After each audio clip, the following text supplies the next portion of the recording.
What's cracking? I'm the Biz from St. Louis, Missouri, home of the Cardinals, Blues, Toasted Ravioli, and platinum hip-hop artist Nelly.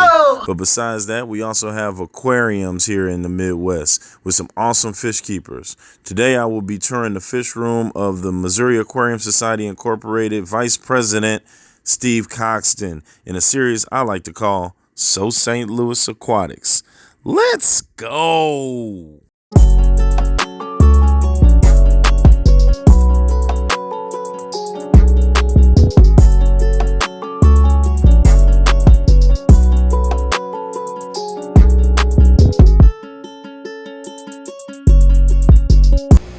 VP at MASI here in Missouri Aquarium Society. Hey, and he's showing me his fish room. I finally got a chance to get out here. Steven's going to show me around. Excited to have you. Been trying to get you out here for a while. That's right. So I'm here and we're doing this, baby. Let's rock. See, like multiple generations in there. You got some great-great-grandparents. Man. Some that I've let grow up. I think that's the beautiful part about it. Studs right here. Yeah. You can see fry. I mean, we kind of just sitting here after.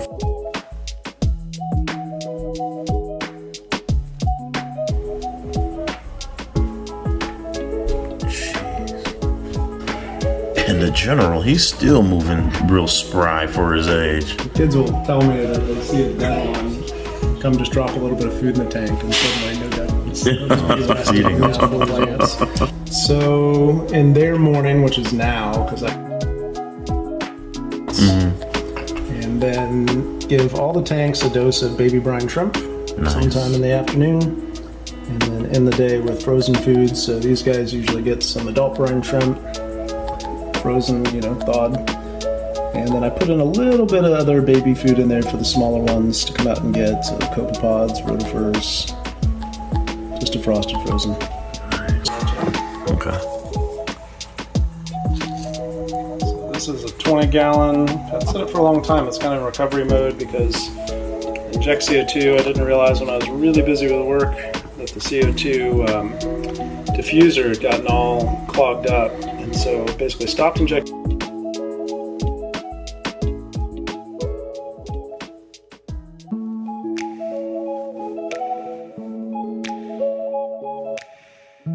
At the end of some long days, wasn't really checking on it at the end. It was just full of algae, so cut out a bunch of leaves, added a couple of Siamese algae eaters who were great. They really helped clean up the black beard algae in particular. Nice.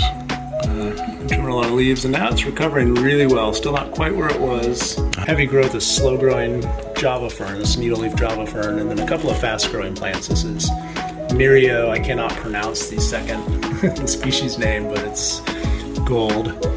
And then pretty common Amazon sword over on the other side, which I have to trim back quite a bit to keep it in the tank.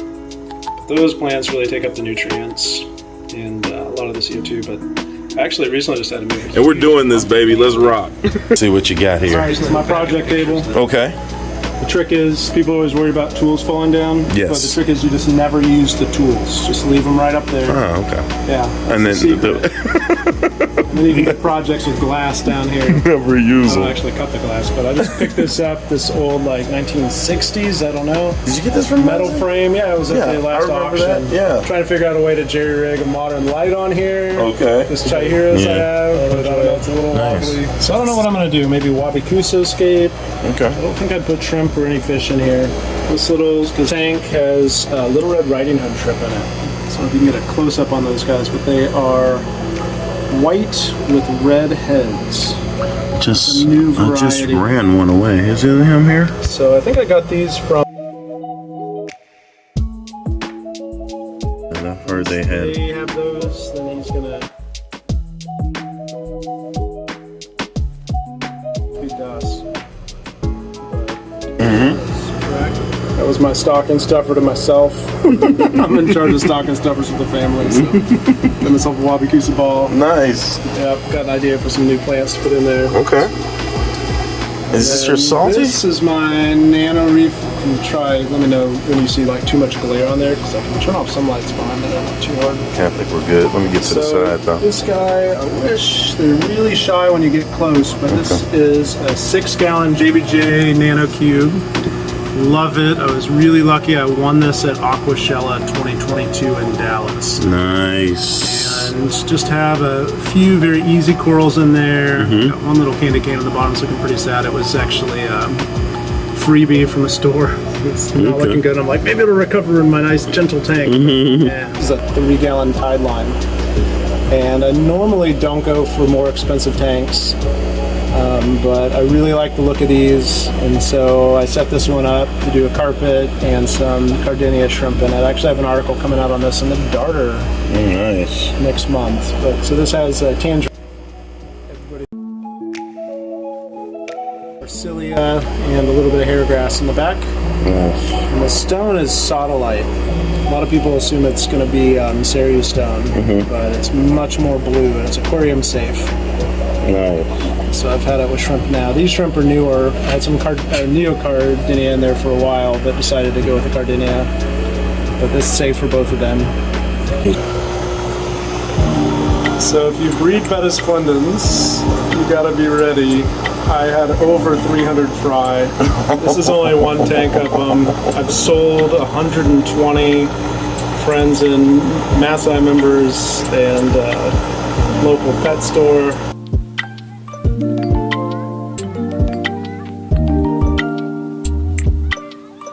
Like this dude right here that's white and getting the blue fringe. Some of them are just starting to get it. Some of them are like totally blue. Yeah, this guy right here is a good example. Getting the blue on the tail. We'll see how they turn out, but they're white. And just a fringe around their fins that's blue. It's a new one from Thailand, and I got 3 days.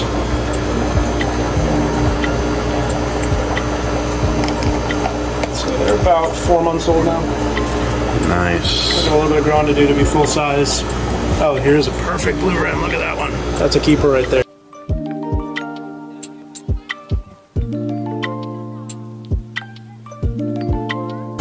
So mostly breed Apistos. This is Apistogramma steindochneri. Actually 2 pairs in here. I was growing them out from fry. Need to move 1 pair out. It's starting to get to be about breeding size. They're one of the larger Apistos eventually. These guys aren't quite there to their full size yet, but starting to. One male's dominating. Time to move the other pair out. Often get Apistos as 5, or 6 juveniles and grow them out. Hope for 1 pair. In this case, I'm pretty sure I got 2 pairs. Got you some cardinal tetras in there. Oh yeah. Next tank down is Apisto and Iridae. The male's out there, front center. They're not one of the most colorful ones, but when he flashes his fins, it's really cool. Mom Apistos, in my experience, will parent for 2, maybe even 3 months, and then I pull the fry out. In this case, like a week. Oh wow. So they have these tiny babies. I just saw one over here, but I don't see it now. So they're around juveniles right there. Oh, okay. They're still really young. There's mom and dad right behind it. You just darted off. Yeah, just terrible parents. For Apisto. Apisto's usually great parents. So this has Apisto trifasciata. Young pair have not spawned for me yet. This pretty recently. And it's a little bit before their normal wake-up time. Everlights usually come on timers when I get home from work, so like 4:30, about that time. Turn them on a little bit earlier today. But they also pretty shy Apisto, but the males are beautiful. Apistos rarely hurt other fish. It's the most likely thing to happen is the mom kills the dad after she has eggs. So they get quite aggressive. 20 longs, lots of hiding spaces. Nice. So my tanks kind of shoot the gamut between, I love aquascaping. I'm not a real aquascaper, but love having lots of plants, wood, stone in the tanks. Okay. At the same time, primarily a fish breeder. So that means that it is a pain in the rear when it's time to get fry or juveniles out of tanks. So, but I love Apistos. I love their pairing behavior. They're small enough you can have a lot, but small fish room like mine. Customous contradans down there, but these guys are smiling acaras. Oh my god, beautiful There are 2 different smile. types of smiling acaras. These are one of the rare ones I was able to get from a friend in MASI. Yeah, they spawned for me once, and then they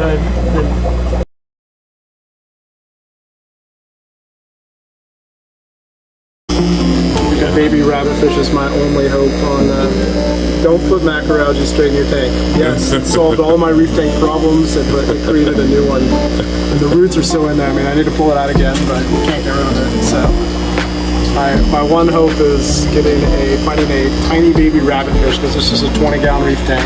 20-gallon reef. Yep. My idea was like half lagoon, half reef. Okay. The lagoon decided that it wanted it to all be lagoon.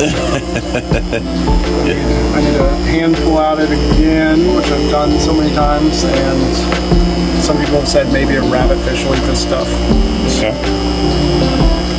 These are sages. It's my 12-year-old's tank. Okay. My kid has a tank, and she just fell in love with platyds.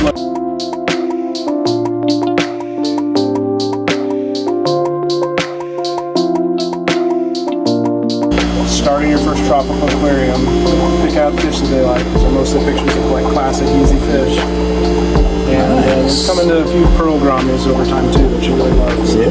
Being hopped up one at a time on bands. Got a pretty little. This is actually Mama Betta down here. Yeah. She used to be solid weight, and she's been getting more and more blue, which the couple I got them from at My Betta warned me could happen.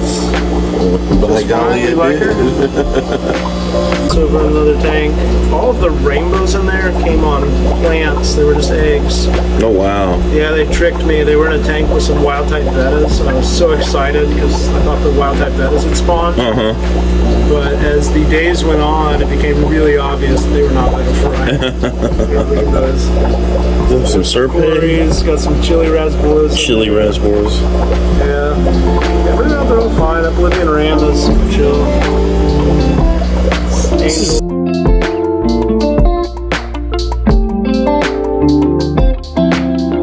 The tank. A lot of my glorious dude. It's a nice sized ram back there too. Yeah. So got a handful about 4 years down here. So my 7-year-old was jealous that her sister made like $10 selling platies.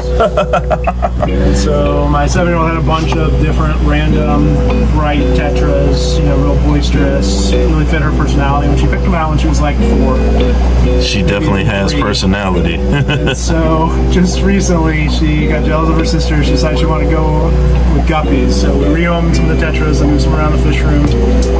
And we got 2 pairs of guppies from a friend of mine down in Tennessee.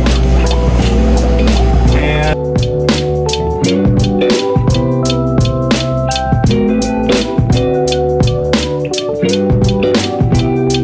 2 months ago. Oh wow. It's like a little bit before winter. And look how many fry they've had. It's guppy heaven. Last night I had her counting. Look at these little guys. Practicing her counting, we were feeding them, and we counted at least 30. And then these are really old Paleotis cories that have been really productive for me. You can see some of their fry blood growth in the tank. Right. I think I started off with 2. Wow. 2 with pairs. Yeah, I was wondering how do you siphon out? So I have this since high school. So Oh yeah.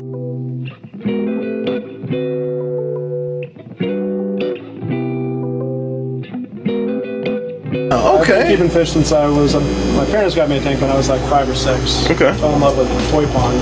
They didn't give me a koi pond, they got me a 10-gallon tank. They got sick of taking care of it, but I was in love, so. That makes all A few the years sense. later, I was 9, I sold a bunch of toys at a garage sale, bought a 20-gallon tank at a flea market. I've had fish ever The rest since. is history. I've had a bunch of stuff since high school. I worked at shops in high school. And these used to be really expensive, right? So when I went off to college, I had to sell my tanks. But I was smart and I kept pumps. Nice. And this thing siphons from the bottom all the way over to the utility sink over there. I've got a hose that runs, it's up there, but it runs behind the tanks. Okay. So I just drop it in, a couple minutes later, half the water's out, move it to the next tank. So I try to do a rack a night, usually about 50 or 60 gallons this barrel. I'm a big fan of aging your water. So this barrel's got a pump in there that runs, so I can take it out to any of my tanks. Nice. Set it off. I heat it. I do add dechlorinator. Oh wow. So that's good water, ready to I go. aerate it. So you want to get that Aerate. released overnight, especially in the winter. Okay. So I'm always a proponent of that. A lot of people go Nice. straight from the tank, but in the winter, gases can get forced into your water, expand when they warm up, and basically give your fish the bends. So sometimes when people do a big water change in the winter, they wonder why all of a sudden their fish are all dying. But I do it year round. Like, why take any risks? And in there. Ah, okay. So like, Okay. if I don't want to use another tank, because he's been in a tank for a while. Throw that in there. Sure. And you got to heat it. That's your heater in there, too. Yeah. Okay. And then there's a canister full of high-grade carbon. I don't change it that often because it shouldn't be that polluted. Right. I'm just making sure I can do a 90% water change on anybody, anytime, and they're going to be fine. So this 5 has actually been one of my kids' favorites. I actually started just to grow macroalgae, so I didn't have to grow in my reef tank. But just watching is like real expensive. You can actually get them from the side really well here. These little hermit crabs. Kids love these. These guys thrive in this tank, where in my much more clean reef tank, they didn't. And this is kind of like, in my head at least, I refer to it as a dirty reef tank. Right. But inverts thrive in here. Not corals, but hermit crabs. I've got a peppermint shrimp who I can see is hanging out in the heater up above the pump there. Coming out of our fingers. The 7-year-old loves that. Nice. So what I have in here, these are licorice drums. Okay. They are very finicky about food. That is not a fish for the faint of heart. They will, so far, only eat live food. These guys, are they out? Oh yes, they are the true freshwater bumblebee goby. You can catch the scientific name there. They're actually really rare in the hobby.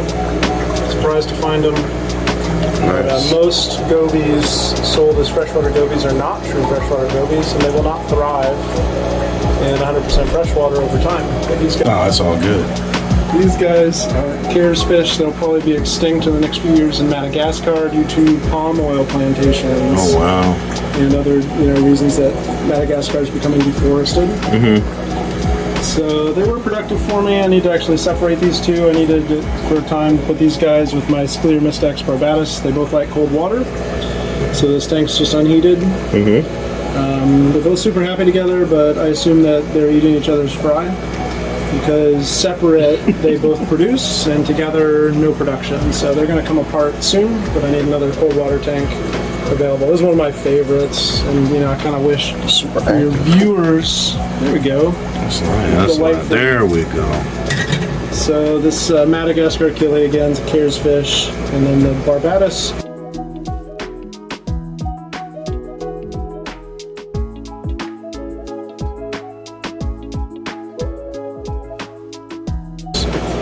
But some years ago, the genus got separated. That was one of my absolute favorites. Yeah. Down here, this is one of my absolute favorites. I've got an article coming out on these guys. Okay. In the darter. This is Betta Uberus, and can we see any? Yeah, there are a couple hanging out here thinking they get fed, one old one and one young one. These guys for a few years now, they're a wild type betta. They're in black water, so the TDS in here is around 50. Okay. pH is around 5. And they've been real productive, although they are hanging out. They love these Zoom Ed betta logs. And then these guys are super shy. I'm not seeing any betta bronum right now. There are 4 of them in there. I got 2 pairs. But good luck seeing them unless you put grindle worms in there. Yeah. So, and then this tank you do get to see under the betta log. He likes to hang out under there, one of the males. There are 2 pairs in there. But that dude has claimed that spot. And if you catch them just right, you get the colors. They are stunning. And then these guys are awesome. They're Apistogramma vividatum fungi. They're not as gregarious as the upstairs, the gardener. None of the Apistogrammas are, in my experience. But they've been real productive. They get nice and big. Do you have one on there anywhere? Just at the top. This is one of the fry. Yeah, so they produce fry in their own tank. They're not big fry. Oh, there he is. So the males get really stunning. That is, let's see what order. I'm pretty sure that's a female. Females have the 2 lines down the sides. Okay. Males get really cool finnage. So these are some lonely Apistos waiting for me to find a mate. This is Apisto biteneata. He came as just a male. Somebody actually purchased 5 males and gave me one. Nice. And then with a few guppies as dithers. Those guppies were fry from a colony that I sold. Or actually, I traded it for some Apistos. Some guppies that I had before, but he took them away. These guppies, but, and this one has a lone Apisto Elizabethae female, but I do not see her right now. So, and there's one lone Indian glassfish there. He was came in a bag with some bloodfin tetras. Okay. And I couldn't figure out for a while where he came from, but that must have been it. My drink. And then this has a group of one of the most beautiful Apistos. But I've got 3 males over here growing out, and I've got 2 females from somebody else's line. It's Apistogramma ortegii papagi, so they will soon be getting paired up. Nice. Beautiful. You can actually see the dad is still in there. He's over on the side. You can get it from the side there. It's one of the most beautiful Apistos. Ah, scared them. You don't like your camera. I know. Love those guys. So they're soon going to be getting paired up. So I've got my cell extra males, and then I got so you write your notes right on your tanks. So I like beautiful tanks, but it is also a working fish room. So I tag certain plants if they're rare, if they're hard to tell apart. Like crypts are so hard to tell apart. So are booses. So I've started tagging a lot of crypts and booses in the tank, because I will, try to propagate them over time. And this could be a long time, but they can be real hard to tell apart. Like this tank, I've got so many rare crypts I didn't keep track of. Yeah, it's just a female Elizabethae. Do you see her back there? You see the glassfish? I see her. Yep. So this is my Lonely Hearts rack right here. Lonely Hearts. After winter, springtime will come again. My first CO2 injected tank. Nice. And it's doing pretty well. I just had to do a major pruning. So, I have like up and down periods of work. This one male had an eye entry, but it's not genetic. Breeds true. We had about 100 fry from these 2, and no single eye problems. So I was watching that. He's just getting older. Okay. He had some injury a long time ago. This is my female, and she gets very aggressive with great coloration when she's ready to spawn. Nice. And almost 100% of the time, I've done it 1 or 2 other places, but about every 2 or 3 weeks, they spawn on a leaf of this.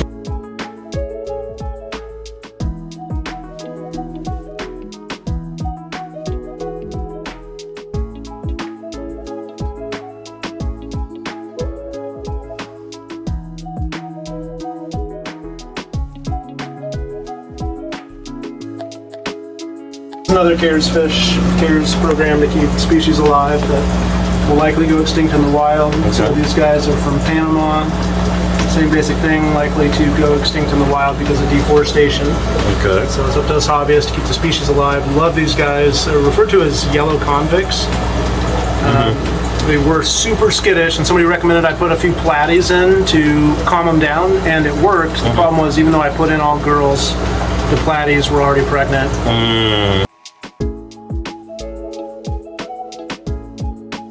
It worked.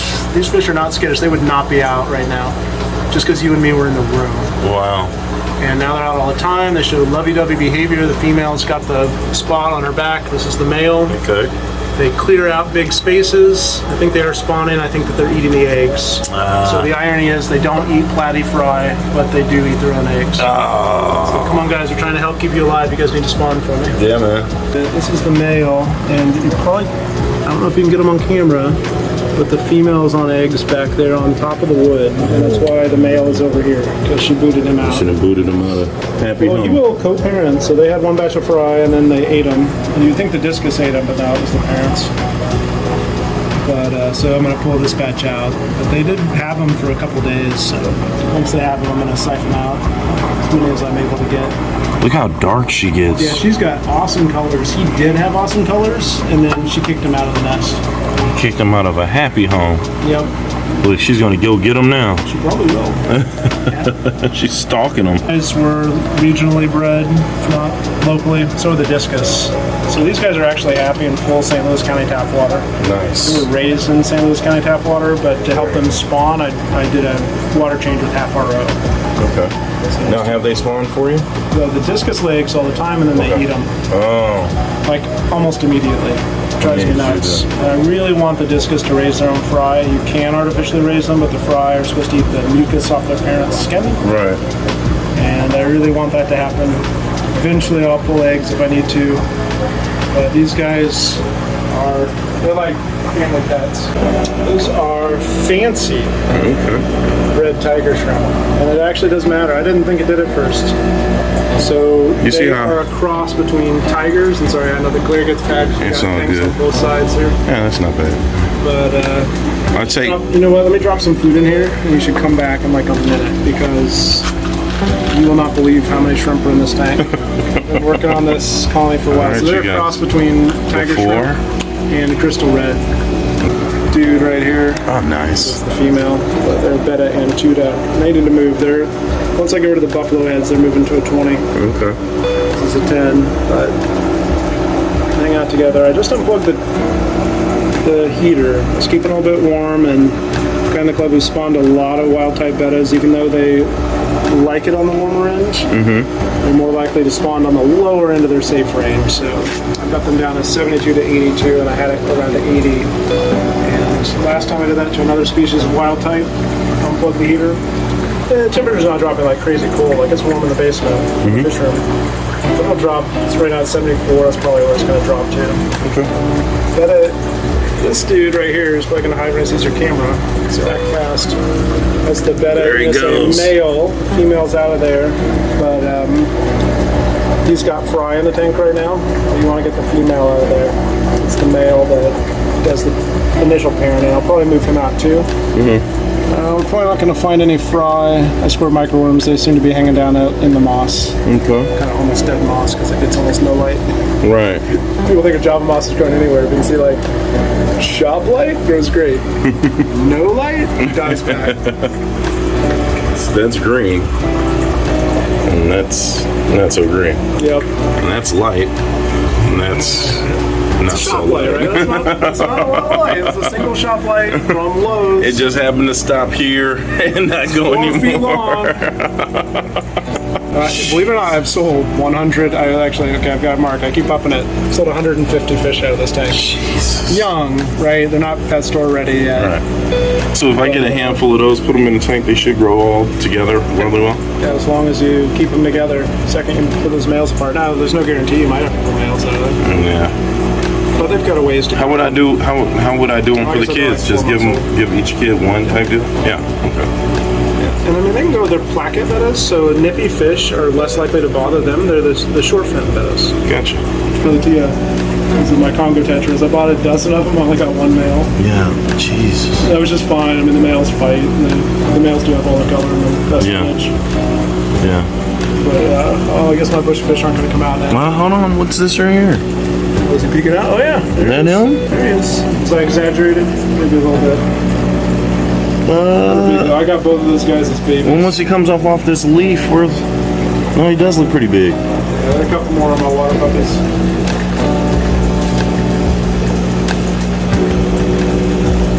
But seriously, they're at 11:30. He goes down. You see how it is, crowded, which is why I do big water changes. I love it. And I got a big extra filter on this You one. say come back, and here we are. No, it's not enough yet. Oh, okay. There will be more. Okay. There will be many more.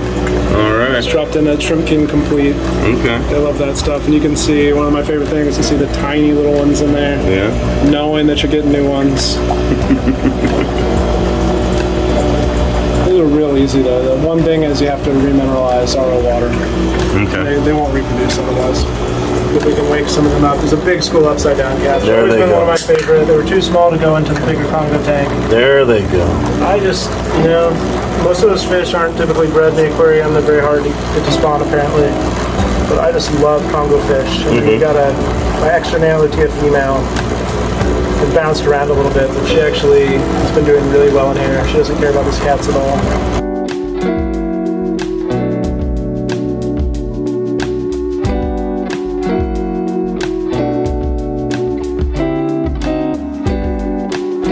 Pisto, McMasteri, here and here, and a bunch of pencil fish. What size are these? These are 20 highs. 20 highs, Yeah, okay. just on their side that fit lots of tanks. My Nice. friend Jake built this rack. I was going to say he helped me build it, but Jake Harris? Yep, I was like his incompetent assistant. Yep, this tank's got Pisto McMasteri, Pisto Mendezi. Got some Serpes in here. Yeah, these are actually wild-caught fan tetras I got at the ACA 2 years ago. And then have the Mendezi. They're a peaceful Pisto. They just kind of hang out. They haven't been productive for me. I'm going to try moving a pair to their own tank pretty soon. The same spawn as the ones you saw in my son's tank. Okay. And I kept those. They were really beautiful. My kids actually picked them out. In fact, I think, is this Harry Potter? Yep, he's got the lightning bolt. Look at that. My kids named him Harry Potter. I think it was my 7-year-old noticed that. With the glass cats. Oh no! Look at these guys. You gotta have a school of them. He's gonna start off only eating live food. Now they'll eat flakes. The system's actually a little bit dirty, so I run it on a filter sock. I've got.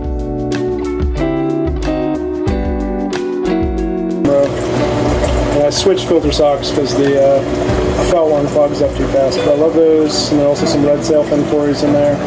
And this has 2 female Ortega Apogee who are going to meet their husbands pretty soon. All It's right. an arranged marriage. All right. We'll hope that they'll work out. So these are the ladies. They're gonna meet the fellas here Yep. pretty soon.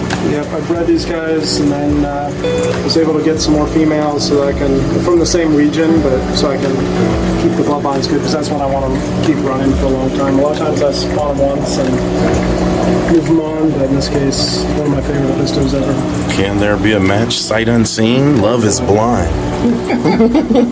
It says a baby Syndonis that will only come out at night. Scyphia Francesca in there, but I end up with a bunch of long fin white clouds, and so I need to move the Scyphia out. Some cherry barbs from Jake. I think the white clouds might be from Jake too. And quarries are in here. These are the black quarries, black Venezuelan. There we go. Okay. Mix neocardinia together, that is what you get. Oh, those clear shrimp. They're clear, a little bit brown. Yeah, it looked like ghost shrimp. They're everywhere. Yeah, they're everywhere in these tanks. They're just a neocardinia wild type, and they revert. So, tigers. Tiger check. Yeah. Tiger.